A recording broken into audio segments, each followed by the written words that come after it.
Honey, everyone. So we're doing bullet journaling on a budget. This time it's Amazon. And I was actually surprised that I did not get that much. I got a journal, which is Stationery Island A5. It doesn't say how many pages it has, does it? Yes, 180 pages. It's 120 GSM, which is not a very high GSM. So it might be equivalent to the Walmart journal. We'll see.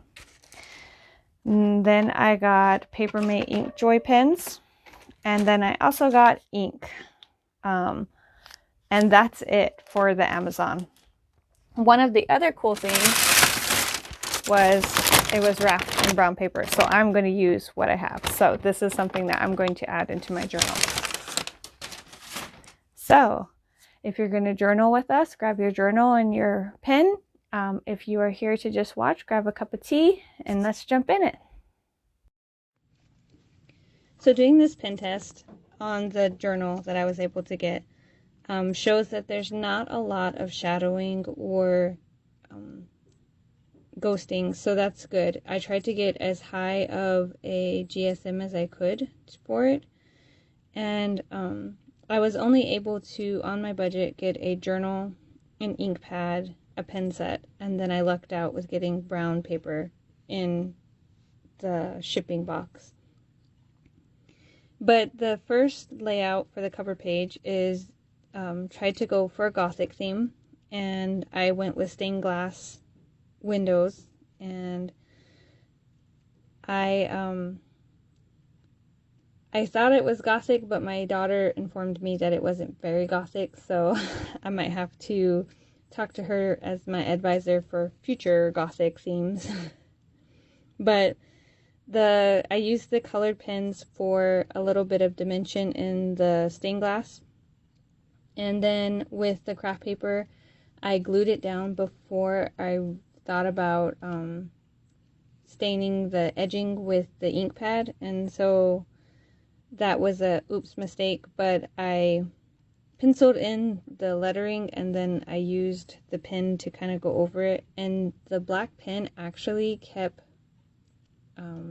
like stopping with the ink. It wasn't coming out as well as I was hoping, so it didn't really flow smoothly, and that was a slight disappointment, but it worked overall.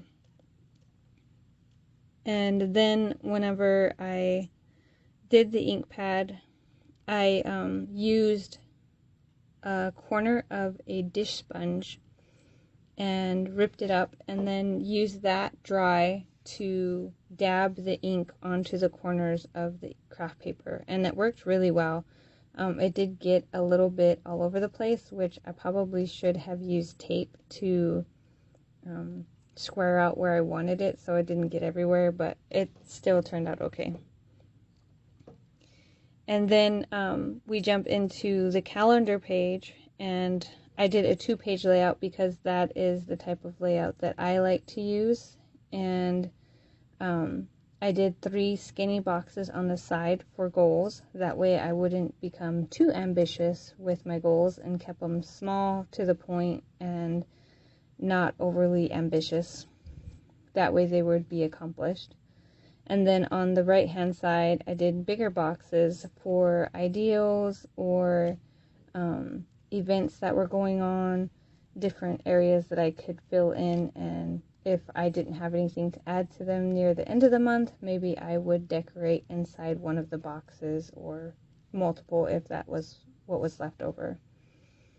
I also did a over the door kind of stained glass, rounded top stained glass for the bottom design, and I was really happy with the way that came out. I tried to use the ink and to give it again some coloration so that it wasn't just plain black and white, and it kind of worked out okay. The paper is not quite crisp white, but it's not yellow, so it kind of showed the colors okay. And then in the top I penciled in the calendar, but I didn't think about the shape and the days of the month. I just did a square box. So then I put a key and some spiky vines up in the left-hand corner of the box, top left-hand corner, and I think it kind of added a little bit of something, kind of left it from being so plain.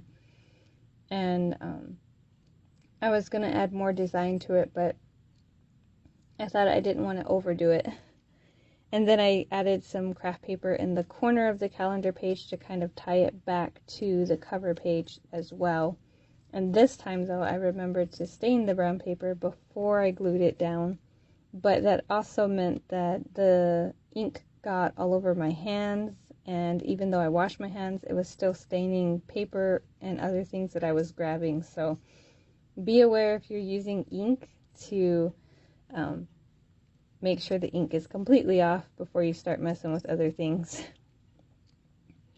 And then another thing, if you don't have ink, like the ink that I bought, you can always, actually what I used to do, this is for adults though, is take apart my pens and use the ink in the pens to stain different things, or use the ink that way and put them in little containers.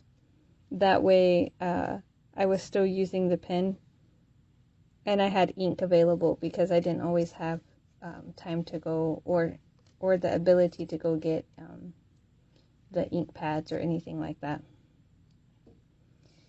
And then, so then the next page would be the project page. And I always add a project page even when I'm doing an example, because I like the projects pages. It kind of gives you an overview of everything that needs to be done in different sections of your life. So I did home, work, school, and I tried to think of other things, and I think I also added chores in there.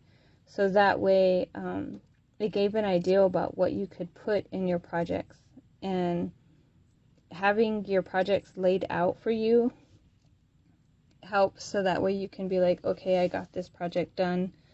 And it helps you distinguish what needs to be done for the month and how you're going about doing it. So I used my projects page to schedule out my weekly pages. And I wanted to do a corner stained glass kind of thing. It looks more like it's fence post kind of spike tops, but I had Jay kind of help me pencil it in, because I think I was on the 4th try, and finally I got frustrated because I could not get the top to be symmetrical, and I should have made a template out of a paper and then used that, but Jay came to the rescue and helped me. And then the first weekly that I did, I kind of made a mistake because I just penned in the squares. I didn't pencil them in to begin with, and I made a mistake with the boxes. But this is just a way, I guess, to show you guys how I fixed my mistake. And it doesn't look the prettiest, but it actually doesn't look the worst I've ever done. So what I did was I just traced around the boxes that I created and then scribbled them in with the pen, and then went on top of that with the ink to kind of give it a little bit of texture and depth. And I think it worked out okay. So, and then I went through with the other page. I just wanted to show a design for like maybe a 2-page weekly spread. But then when I started to get ready to lay out the days, something came up, and that's just sometimes the way it goes. So I didn't get to finish recording that part. But the flip through, this is the cover page and all the pages that I created in the goth theme. And if you like